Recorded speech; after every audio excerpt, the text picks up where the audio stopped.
Lah, kalau kamu mah enak, kalau aku pernah nggak kalian mendengar kalimat seperti itu ketika kalian pengen cerita sama orang, malah jawabannya begitu.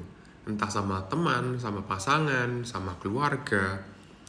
Kamu mah enak, dulu waktu zaman papa begini. Kamu mah enak, kalau aku malah lebih susah lagi. Cerita sama pasangan, kalau kamu mah enak, kalau aku sibuk dan lain sebagainya kayak gitu. Jadinya apapun yang kita ceritakan itu ada yang namanya invalidasi gitu. Seakan-akan kita dibuatnya itu, oh perasaanmu itu nggak valid. Kalau kamu bilang, kamu mengeluh, kamu sedang ada masalah, dan kamu merasa tidak nyaman, itu berarti nggak valid gitu. Nggak validnya kenapa? Karena nggak separah aku gitu. Seakan-akan kan begitu. Dan kalau kita cerita, dijawabnya begitu, kita pasti akan merasa, oh berarti ceritaku ini nggak se-worth it itu, nggak sebagus itu, nggak selayak itu untuk kita keluhkan. Kan kesannya begitu.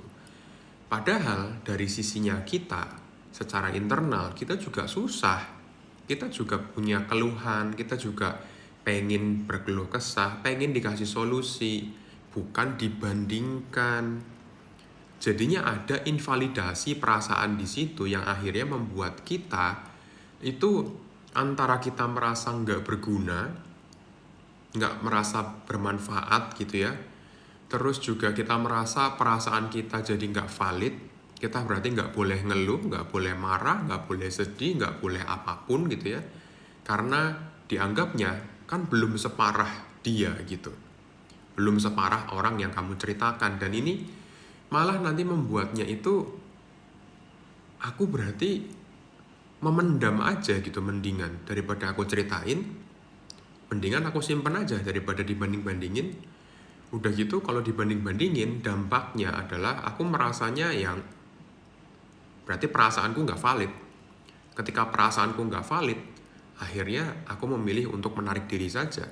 Nggak usah cerita, karena nggak ada yang bisa ngerti gitu kan. Akhirnya ketika nggak ada yang bisa ngerti, ya bisa jadi kita cemas, kita bisa jadi menarik diri, menjadi depresif, dan permasalahan psikologi yang banyak lainnya itu. Ya, jadi sebaiknya kalau memang kamu menjadi tempat cerita gitu ya, ini dari sisi orang yang menjadi tempat cerita. Kalau kamu memang tidak bisa memberi saran, memberi solusi, paling enggak tuh dengerin aja. Paling enggak minimal kamu dengerin aja. Kita tahu kamu juga punya masalah, kamu juga pernah mengalami, tapi tidak perlu dibandingkan gitu loh. Dengerin aja, kan orang yang cerita ini cuma pengen cerita. Kalau kamu bisa kasih solusi ya kasih, tapi kalau nggak bisa ya dengerin aja. Nggak usah dibanding-bandingin gitu loh, membuat orang jadi merasa worthless, merasa nggak layak untuk cerita, merasa nggak divalidasi. Padahal perasaan itu penting loh untuk kamu validasi. Kita itu boleh ngeluh, kita itu boleh marah, boleh nangis, boleh mengeluarkan emosi.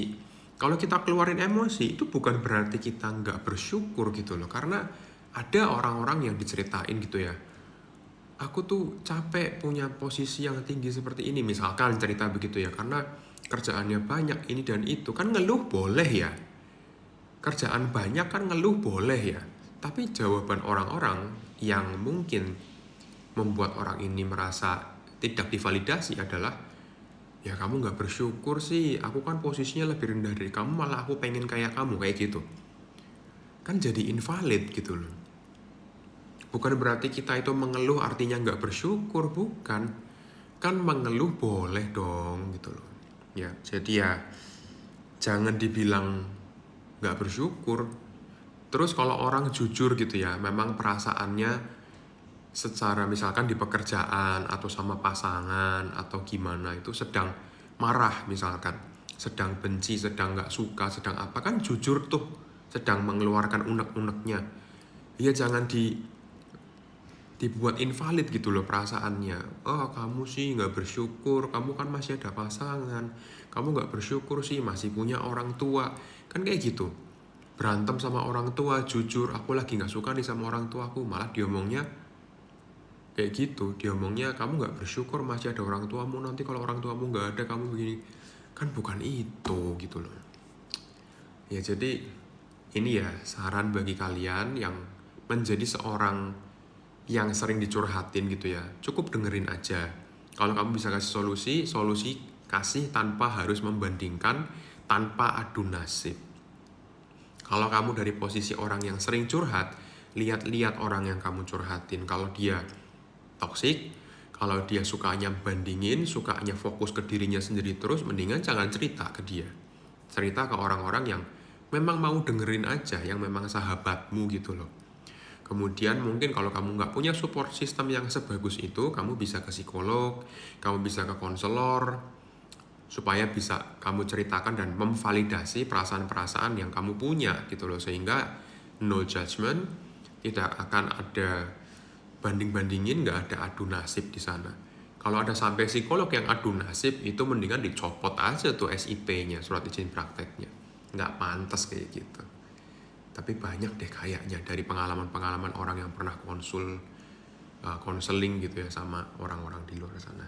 Tapi ya sudahlah. Kurang lebih seperti itu dari VT saya hari ini. Semoga bisa bermanfaat dan salam sehat jiwa untuk kita semua.